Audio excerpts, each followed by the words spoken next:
वाली बहू। शादी के पहले से ही विभा को कपड़े धोने का बड़ा शौक था। कभी नल के नीचे तो कभी तालाब के पास। अरे मेरी नीली वाली लुंगी नहीं दिख रही है।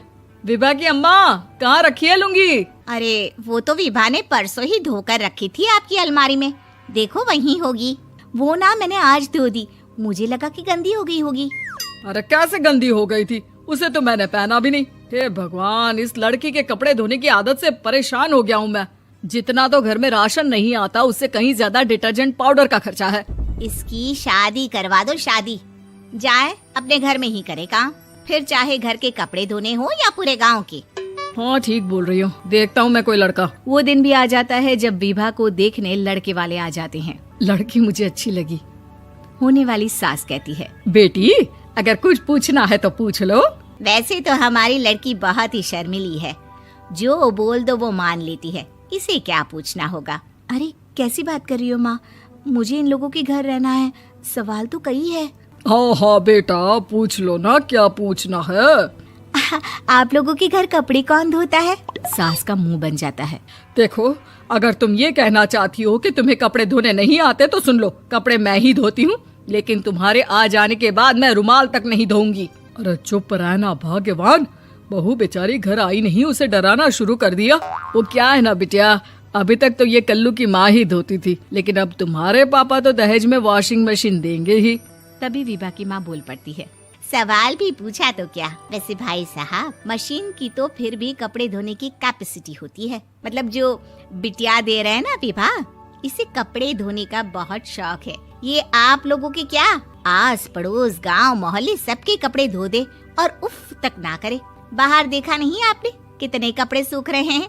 सब हमारी बिटिया ने ही तो धोए हैं। बस भी करो ना माँ, शर्म आ रही इतनी तारीफ सुनकर।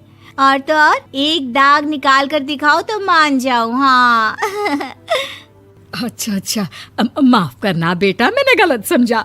हमें तो रिश्ता बहुत पसंद है। और ऐसे जुड़ जाता है रिश्ता कपड़े धोने का शौक रखने वाली विभा का। उसकी शादी हो जाती है कोयला फैक्ट्री में काम करने वाले कल्लू के साथ। शादी के बाद अचानक विभा चिल्लाती हुई सास के पास आती है। सासू माँ, अरे सासू माँ कहाँ है आप?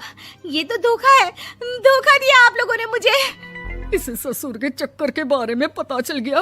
अरे तो उसमें तुझे क्यों धोखा मिला है? अरे नल में पानी नहीं आता, कपड़े कैसे कब धुलेंगे? अच्छा, तू पानी नहीं आ रहा उसकी बात कर रही है। तो आपने क्या सोचा? कुछ नहीं। अच्छा, तेरी माँ ने कहा था कि कपड़े धोने का शौक है तुझे, याद आया मुझे। शौक बोलकर कपड़े धोने वाले मेरे जुनून को कम ना आके सासू माँ, कपड़ा धोना मेरा गुरूर है। तभी पति भी वहाँ आ जाता है। अभी मैंने इसे सनी देओल की फिल्म दिखाई है, उसी के डायलॉग मार रही है माँ। अच्छा सुन, साफ साफ बता रही हूँ, पानी सुबह 4 से 6 और शाम को 10 से 12 आता है, समझी? विभा टाइमिंग सुनकर हैरान हो जाती है। ये क्या भूतों का मोहल्ला है?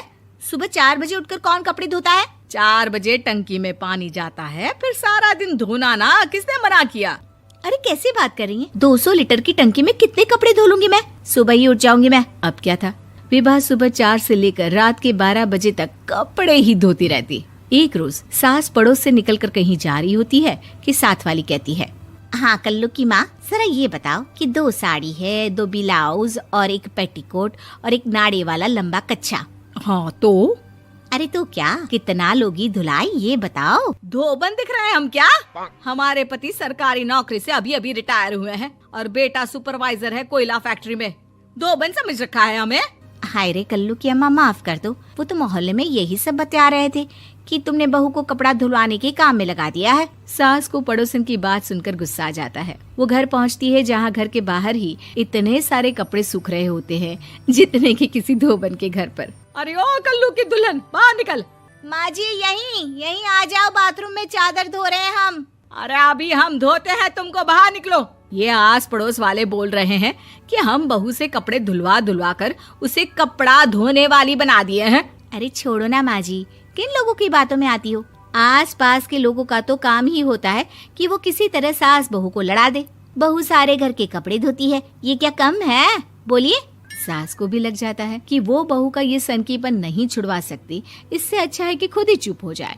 एक रोज सास और बहू मंदिर जाते हैं, जहाँ सास की साड़ी वहाँ खड़ी भीख मांगने वाली से मिलती है। माँ जी क्या बात है, आपकी साड़ी उस भिखारन से कितनी मिल रही है ना? हाँ हाँ देखो तो दोनों की साड़ी मिल रही है। क्या बात है कल्लू की अम्मा, तुम खुद को तो अफसर की बीवी बताती हो और ऐसी सिंपल सी प्लेन साड़ी पहनकर घूमती हो। सिंपल और प्लेन नहीं है ये साड़ी। तो क्या सोने के धागे से फूल बने हैं? कुछ भी सासू माँ, कुछ भी। हाँ बने थे इस साड़ी में सोने के धागे से फूल। मेरे पति लेकर आए थे मद्रास से स्पेशली मेरे लिए 10,000 की। ताहे भाई साहब इस भिखारन के लिए भी सेम टू सेम साड़ी लेकर आए होंगे 10,000 की। सास उस वक्त तो कुछ नहीं कहती, लेकिन बहू के साथ घर आती है और अलमारी से एल्बम निकाल कर लाती है। ये साड़ी देख रही है, ये वही साड़ी है जिसे मैंने अभी पहना था। इस साड़ी में ये जो चमकदार फूल दिख रहे हैं ना, ये सोने के धागों से काटे गए हैं। लेकिन तू लोकल वॉशिंग मशीन ब्रश से घिस घिस कर सारे फूलों को निकाल कर साड़ी प्लेन कर दी। मुझे माफ कर दीजिए सासू माँ। और तो और, जब मैंने तुझे तेरी गलती के लिए कुछ नहीं कहा, लेकिन तूने तो सबके सामने मेरा मजाक ही बना दिया। क्यों? बहू को समझ में आ जाता है कि अब से उसका कपड़े धोना बंद।